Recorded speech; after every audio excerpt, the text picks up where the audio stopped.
Hey, what's up guys? I'm gonna unbox, install, and review this outdoor lighting fixture by Cinoton.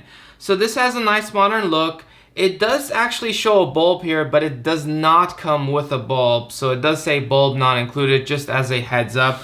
I did buy a E26 bulb, and this thing takes up to 60 watts. So the one I got, I think uses 9 watts or so, so I'm in the clear for sure. And it is made out of aluminum and it's IP65 waterproof. So let's open this up, see what's inside.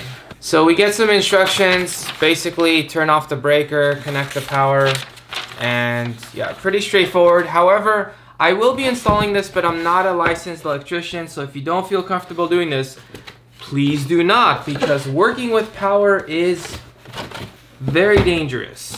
Very, very dangerous. Alright, taking it out. That's it. Pretty straightforward. Lighting fixture. Glass on all 4 sides. It is aluminum. This part is open. And this bulb will easily fit in here. Just,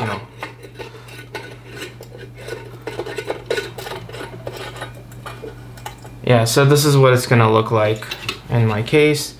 And you have your standard, black is typically power, white is typically neutral, and this copper is typically ground.